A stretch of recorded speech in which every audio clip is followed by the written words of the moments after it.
Bienvenue. Les laïcs salétains vous invitent à intercéder auprès de la Belle Dame Tous les 19 de chaque mois avec Yves et Martine en union fraternelle de prière.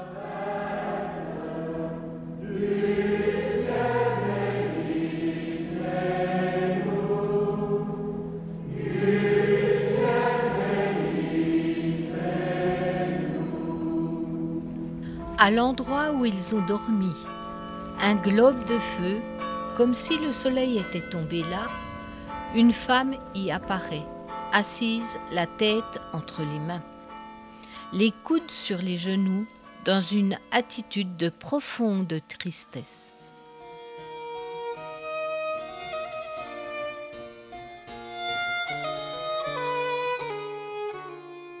dans l'Évangile selon saint Jean au chapitre 20. Marie-Madeleine se tenait près du tombeau, au dehors, tout en pleurs, et en pleurant, elle se pencha vers le tombeau. Elle aperçoit 2 anges vêtus de blanc, assis l'un à la tête et l'autre aux pieds, à l'endroit où avait reposé le corps de Jésus. Ils lui demandent « Femme, pourquoi pleures-tu » Elle leur répond « On a enlevé mon Seigneur, et je ne sais pas où on l'a déposé. » Ayant dit cela, elle se retourna. Elle aperçoit Jésus qui se tenait là, mais elle ne savait pas que c'était Jésus.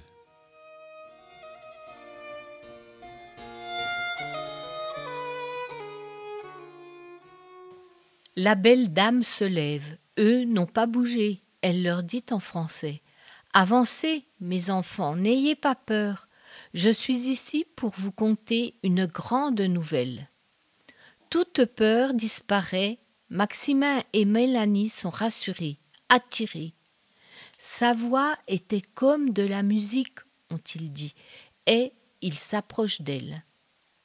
Marie-Madeleine, comme le relate saint Jean, est en pleurs devant le tombeau vide. La Vierge Marie est, elle aussi, en pleurs sur la montagne de la Salette.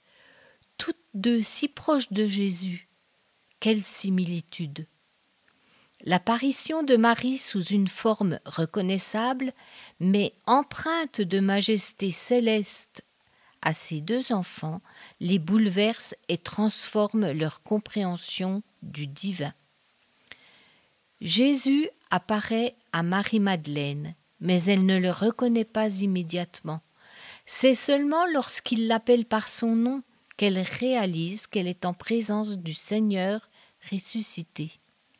Cette rencontre personnelle et cette reconnaissance progressive sont des éléments similaires à l'expérience des voyants de la Salette. Marie donne aux enfants une mission, transmettre son message au monde. Ils deviennent des porteurs de sa parole, d'avertissement et de réconciliation.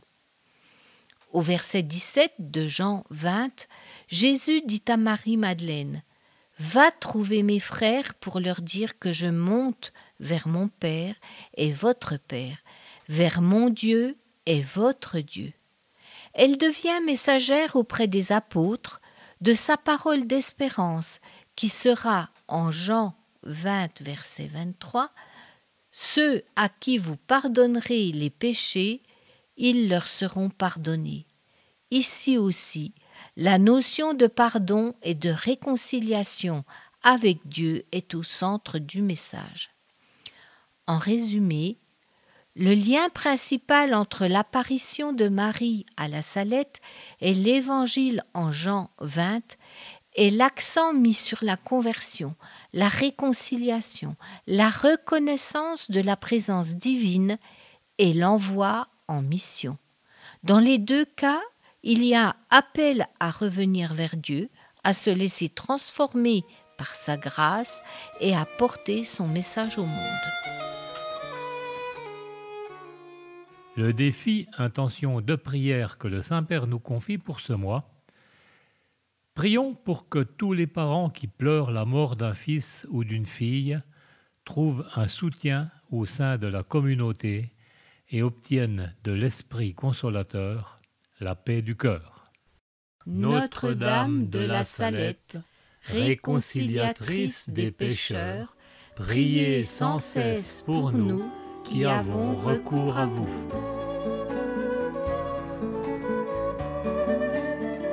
Il suffit d'une larme pour que pleure le monde, d'une seule chanson pour le faire danser, d'une main dans ma main pour commencer la ronde.